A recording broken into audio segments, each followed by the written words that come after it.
everybody, and welcome to night number 11 of History Bedtime Stories. In our pajamas, live from bed.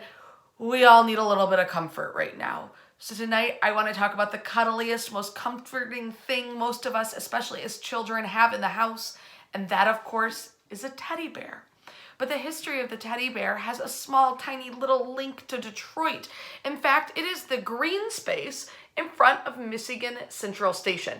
Everybody calls this the Detroit train station. That's just fine. But its official name is Michigan Central Station. And the park in front of it is called Roosevelt Park. Now, Roosevelt Park is named for President Theodore Roosevelt on January 7th, 1919, just one day after the former president dies. As the 26th president of the United States of America, President Roosevelt's big, kind of long remembered accomplishments include founding the United States Navy in the modern way we know it today, establishing a national park system, boxing in the White House and going blind in one eye from a detached retina, and then, giving up boxing and taking up jiu-jitsu. So Roosevelt was really this wild, crazy outdoorsman guy. But he goes hunting in 1902. He had been invited by the governor of Mississippi, a man named Andrew Logano. And Logano invites him down for a bear hunt. Now, Roosevelt, being a big, strong outdoorsman, a known hunter, a famous naturalist, says, "Hot diggity dog, time for a break from Washington." He gets on the train and goes down to Mississippi. On November 14th of 1902, he's out for this bear hunt, and everybody's seeing bears. A couple people in the party have shot bears, but the president hasn't even seen one. And the hunting party starts worrying that this is going to upset the president.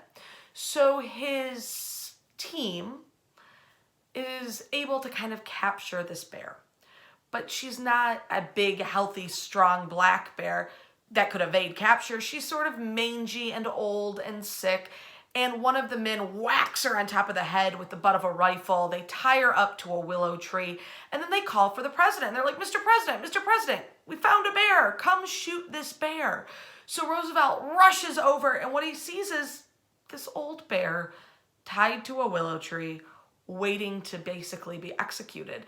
And the president says, nope, hard pass, not doing it. He says it's not sportsmanlike. He says there is no trophy in killing a bear that has been tied up in this way, and he basically refuses to do it. The bear is cut free. Well, it makes the newspapers that the president of the United States, this big, rough rider outdoorsman, is refusing to kill this bear.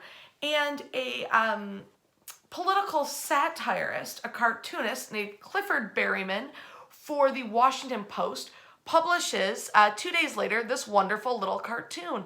And it shows Roosevelt basically looking back at this little bear and saying, not going to do it, not going to shoot him. There's a man in Brooklyn named Morris Mitchum, and he owns a candy shop. He makes this big stuffed bear, puts it in his shop window, and calls it Teddy's Bear, with the Teddy apostrophe S as in ownership. This is Teddy's Bear. People fall in love with it. They think it's adorable. People keep trying to buy it. So he begins producing a lot more of these stuffed bears.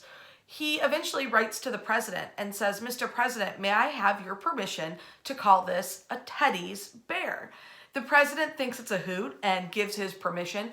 And within 6 months, Mr. Mitchum had founded the Ideal Toy Company. The toy company's motto was based on honorable ideals. Today, teddy bears are one of the most produced toys in the world, and we've got a park in Detroit named for the very president who the teddy bear is named for. Wash your hands, stay safe. We'll see you at 8 p.m. again tomorrow.